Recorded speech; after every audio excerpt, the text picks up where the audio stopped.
Merhaba, the very last time I shall be saying hello and welcome in Maltese. Yisimni Marion Jones, I'm Marion Jones, and this is City Breaks Valletta, Episode 8, the very last one in the series, which I'm calling Stories from Malta. A bit of a mixed bag. I'm going to start with some very typical comments on Malta for tourists, if you like, follow up with some much more unusual pieces of descriptive writing on the island, and then after that, some stories of people, 4 people that I've mentioned in the various episodes, who I think deserve a little more time. So I'm going to tell you their stories and follow up at the end with some literary extracts, a mystery story set in Malta, and 2 love stories from World War II. Unlike all the previous episodes, which were very much Valletta-based, this is a little bit more about Malta generally. A last chance to come at the island from different angles and just add to your knowledge of it. So here goes. I'm going to start with some bits and pieces from a website called Shortlets Malta. A mine of information, in fact, if you're looking to find somewhere to rent on Malta, and sprinkled with lots of background information. I thought I might start by reading you 1 or 2 bits from it. Any avid traveller, it says, could tell you that there's no place like Malta.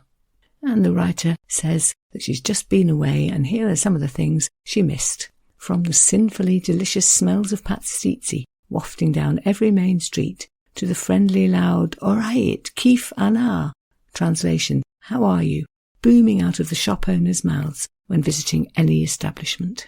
And then she goes on to list the top 5 things she likes most about Malta. Reasons why people may choose to visit. And I'm pleased to say that although I only found the list very recently when I was researching this episode, I have indeed included all of them somewhere in the episodes so far. So, top of the list, those sunny island days. The Mediterranean climate, which can only mean one thing: sun, sun, sun, and more sun. 3,000 hours of daylight and sunshine each year, even an average of 5 hours sunshine in December, which of course means warm waters too. So perfect for beach holidays. Number 2 on the list, the love of fireworks and festas. Quote, almost every weekend during the summer season, a village in Malta and/or Gozo celebrates a patron saint. This usually means that the village square is full of lights, live bands, bars, food stalls, and, you've guessed it, fireworks. The festa day usually starts as early as 9 a.m. with petar, continuing well into the night with a fireworks show. Number 3, the language. The fact that it's a real mix, reflecting past conquerors. We say 80% of the language is an old variant of Arabic, and the remaining 20% is a mix of Italian, French, Spanish, and English. And the writer goes on, we're often told that we sound angry when we speak our native Maltese, but don't be fooled. We're probably just discussing what we're going to eat for dinner. We're just passionate. And she follows this up with a link to a useful section for learning some Maltese phrases. Fourthly, our megalithic temples. I didn't mention those too much because I focused on Valletta, but as the writer says, the prehistoric temples on Malta are definitely unique in the world, said to be the oldest freestanding structures on Earth. And number 5, something I definitely did mention, the food. Our food, she writes, is pretty much what makes us Maltese. From Nana's cooking to the yummy, oily, comforting selection found at the local village pasticceria, our food is truly unique. She goes on to give lots of examples and a link to some Maltese recipes. This was my favourite sentence. Pastizzi, our response to America's fast food. Cheap, hot out of the oven, available everywhere, and obviously delicious. So that's the Malta that you'll remember if you've been, the Malta you imagine, perhaps, if you haven't been. Here, though, are 1 or 2 less ordinary descriptions. The first one comes from a novel called The Kappillan of Malta by Nicholas Monserrat. It's actually the story of a priest working in the underground tunnels during World War II, looking after the people sheltering there. And early on, he begins with a description of an ordinary day in Valletta, 11th of June, 1940. That is to say, it was thought to be an ordinary day until it became the day when the first bombs were dropped on the island, the moment at which Malta entered the war. But neither the reader nor the people being described know that at the point of this description. It begins with a description of people on their way to work, fishermen on their way down to the harbour, stonemasons, lawyers, and, quote, shopkeepers slamming back their barred doors and rolling down the bamboo curtains which softly replaced them, priests crossing a slit of sunshine in a narrow street, past businessmen who predictably kept to the shadows. Silversmiths marshalled their array of tiny hammers and balanced them in stiff hands. Lacemakers picked up once more the intricate threads of life and labour. Goats were being milked from door to door, as obligatory as village taps. Dogs nosed and buffeted against garbage cans, rocking them adroitly until the contents spilled out and could be wolfed at leisure. All the world, in fact, woke to its due endeavour. And then he goes on to describe fish piled up on market tables in, quote, a Mediterranean rainbow of blue and red and gold and gleaming silver. So that's 1940s Valletta. Here, going a lot further back in time, to 1773 in fact, a description from a book called A Tour Through Sicily and Malta by Patrick Bryden. What struck him were the fortifications he saw on Malta, a reminder of struggles across the centuries to keep safe on Malta, to keep the homeland. Quote, we found to our no small amazement that the rocks were not only cut into fortifications, but likewise into artillery to defend those fortifications, being hollowed out in many places into the form of immense mortars. The charge is said to be about a barrel of gunpowder, over which they place a large piece of wood made exactly to fit the mouth of the chamber. On this they heap a great quantity of cannonballs, shells or other deadly materials, and when an enemy's ship approaches the harbour, they fire the whole into the air, and they claim it produces a very great effect, making a shower for 200 or 300 yards around that would sink any vessel. And then for a third and also different description, back to the World War II era, an extract from the book Ladies of Lascaris, in which the author is describing Straight Street, still there today, and at that point a rather seedy little road where many of the airmen and sailors stationed on the island spent their evenings. Quote, to capture its mood, to see the place as it really was, it had to be visited by night.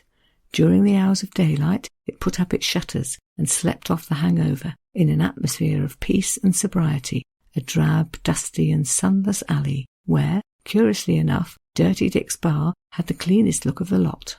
In the evenings, the Gut, that's the other name for Straight Street, leapt to life and opened its doors and its heart to teeming masses of servicemen on the lookout for an hour or so of vice and pleasure.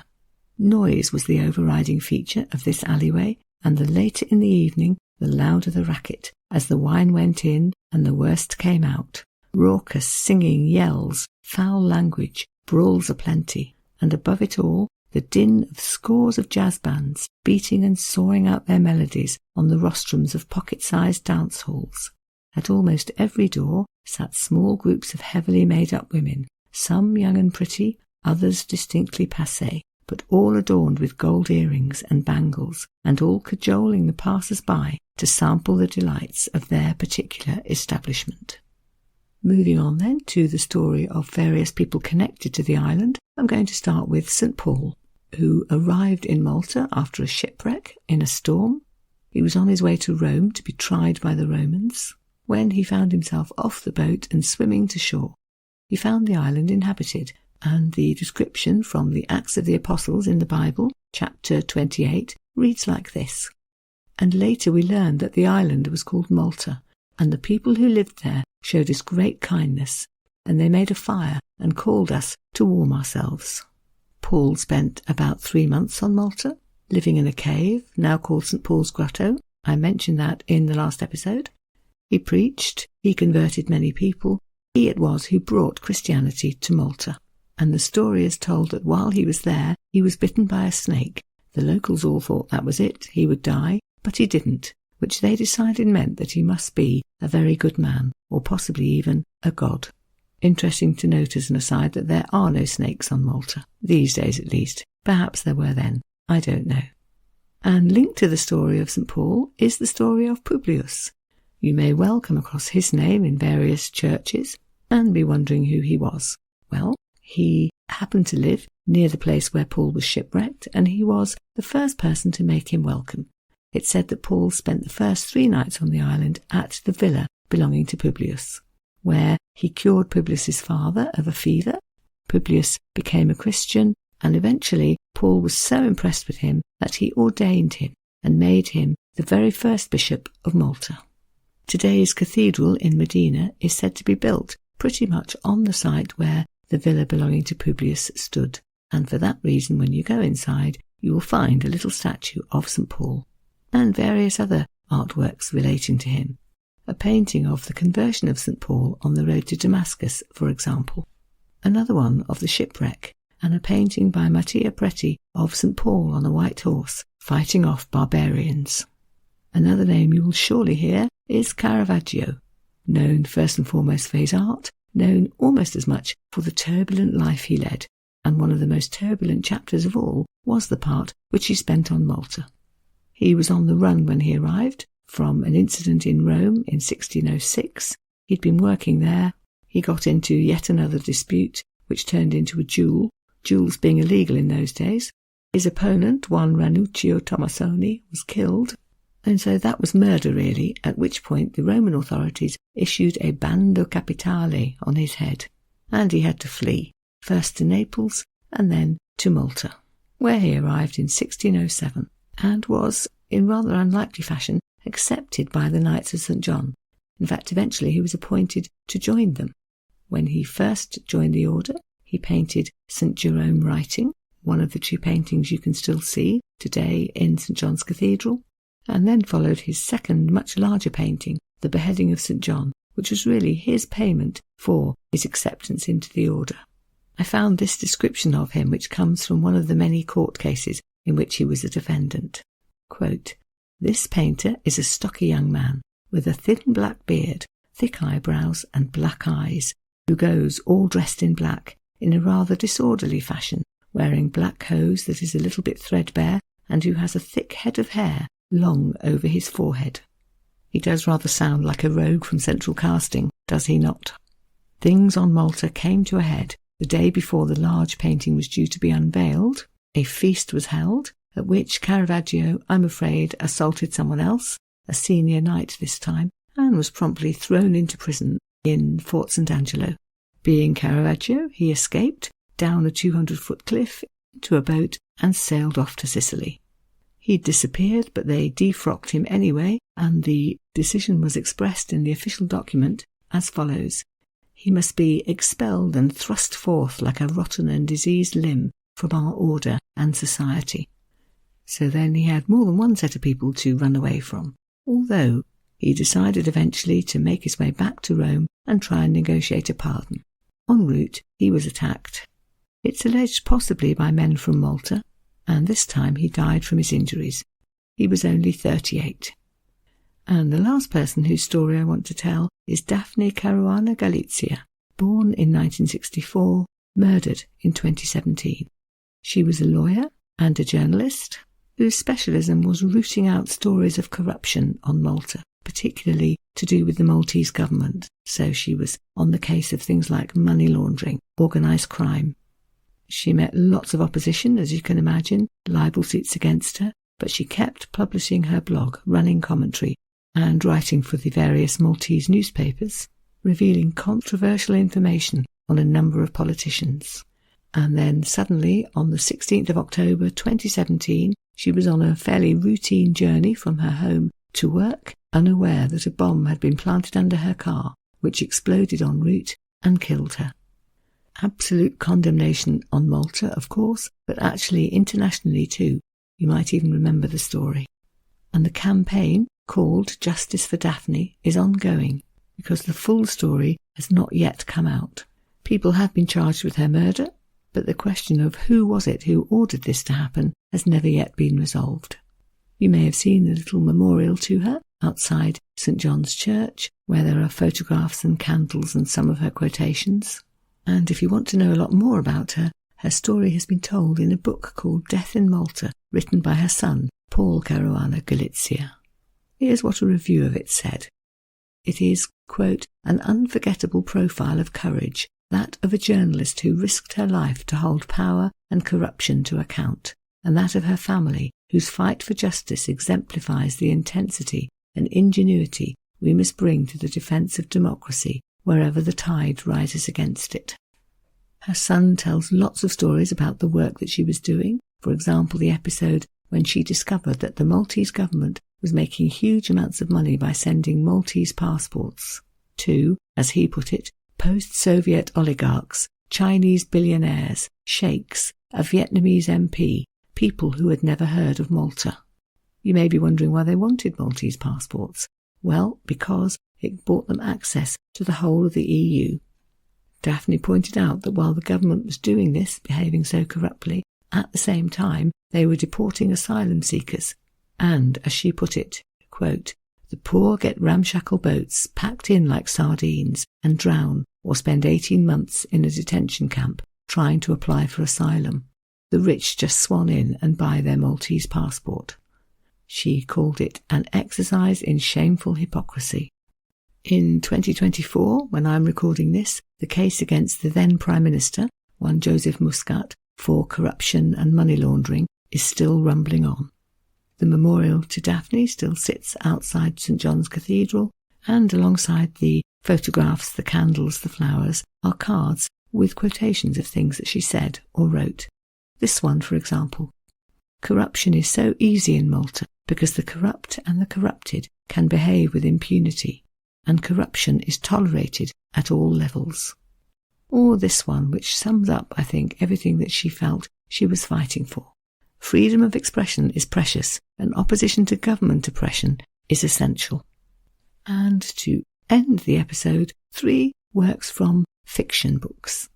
As it happens, they're all set during World War II. The first one is called Secrets of Malta by Cecily Blench, and the plot is summarised in a blurb on the back of the jacket as follows. Margherita, a young singer in a Valletta nightclub, has seen her former lover, Henry Dunn, only once since breaking off their affair. His wife Vera, an enigmatic archaeologist, arrives at the club to tell her that Henry has disappeared, presumed dead.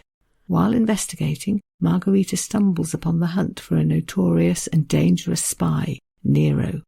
As an unlikely bond develops between the two women and strange secrets emerge, an urgent quest to unmask Nero starts before he can enact a deadly plan that may threaten the course of the war. So it's got lots of very Maltese elements: the wartime nightclubs, the archaeology, the World War II setting, and plenty of mystery and intrigue as well. One of the key scenes takes place on the harbour at Valletta when Margherita is watching a boat arriving, bringing King George VI to the island. And it's a tense scene because we as the reader know that Margherita has learned of a plot to kill him, so she goes to the Upper Baracca Gardens to watch the ship arrive. Quote, "For a moment all she could see was water, but she swept the binoculars upwards, and suddenly a ship was in view, seemingly very close between the two breakwaters. Then a little bit later, the fleet grew larger as it moved smoothly towards the city. The atmosphere in the crowd was electric. People chattered and laughed excitedly, waving to the distant ships, and children were held up by their parents to peer over the wall. Bells had started to ring in churches all across the city, and Margherita felt unexpectedly moved. 'There he is,' said a boy, passing his binoculars over. 'You can see the king on the bridge of the Aurora.' Margherita looked through them, and after a moment she saw a lone figure dressed all in white. He was tall and thin, standing very erect. Now and then he raised an arm to salute the crowds who lined the harbour, but mostly he stared straight ahead.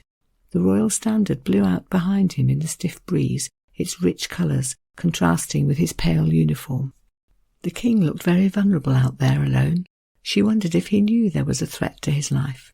They must have told him, she thought, and that means he's chosen to come anyway. He must be a very brave man. She could see little of his face, but a row of medals gleamed on his jacket, catching the light. 'Here,' she said, and handed back the binoculars. 'Thank you very much.'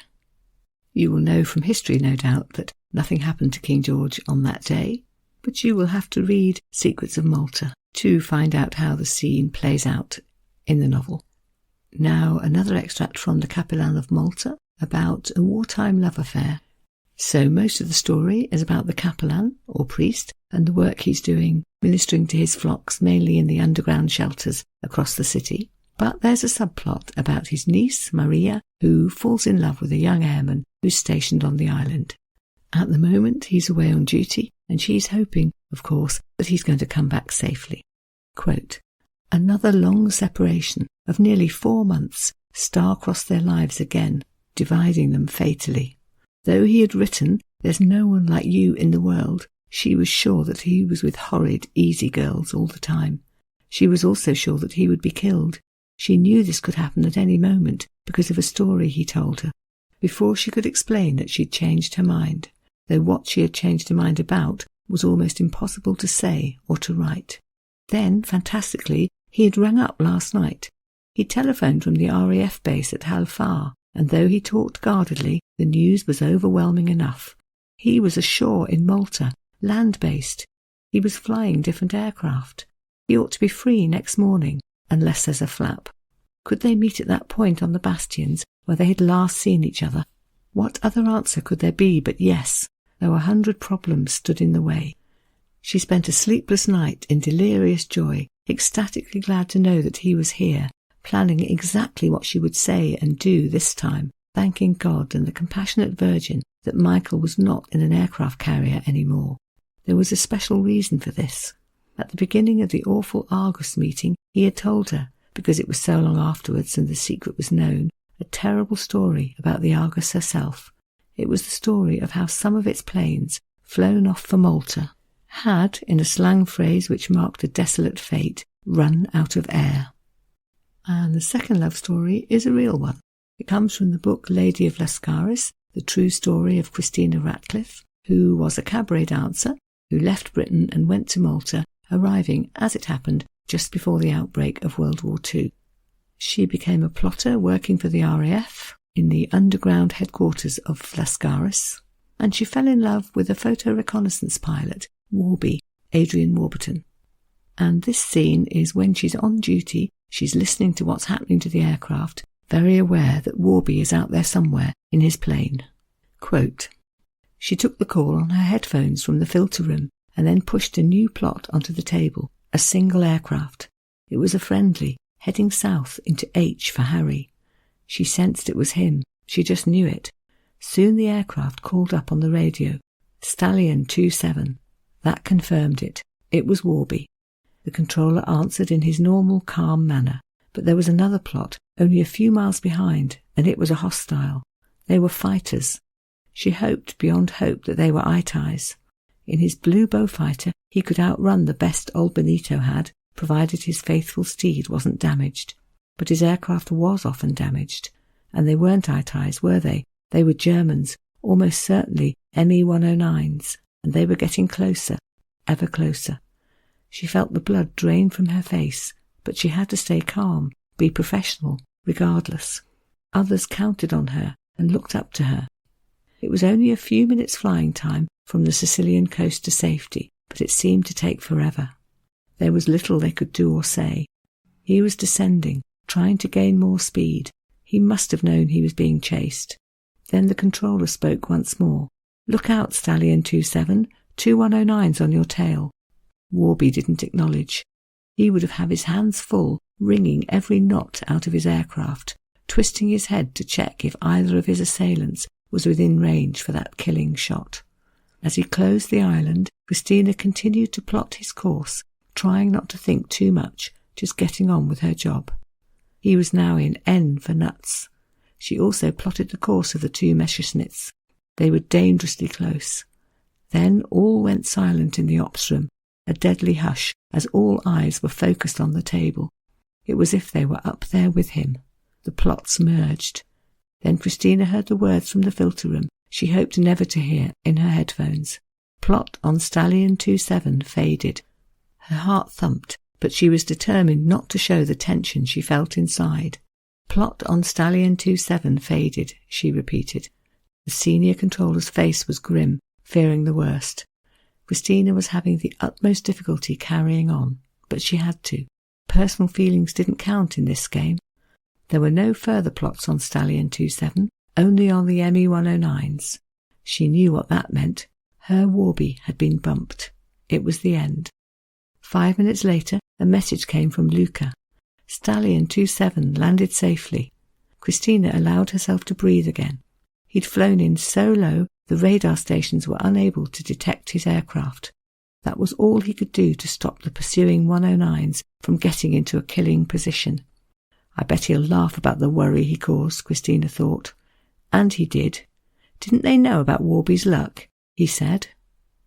So that's just one short scene from the Ladies of Lascaris book. A really good read if you want to get right into the war as it was fought on Malta and all the people involved in it. Then I really can't recommend it too highly. The end of the story, sadly, from that episode is that one day Warby really didn't come back from one of his sorties. He'd been lost at sea. And that brings me to the end of the last episode in the Valletta series, which I hope very much that you've enjoyed. If you have, it would be great if you could leave a nice review on one of the podcast platforms. And I hope that you will be inspired to go and have a look at some of our other series. This is the 13th to date, I think. So 12 other cities that you can explore in a nice, leisurely fashion, learning some of the history and culture that will inform your visit. Don't forget also that there is a blog post to go with every episode. So if you want to catch up on some details, find the links, see the pictures, then that's your best bet. www.citybreakspodcast.co.uk. This then is my very last chance to dust off my Maltese and to say thank you for listening and goodbye in that lovely language. Here goes then. Grazie hufna, that's thank you very much, and goodbye, Saha.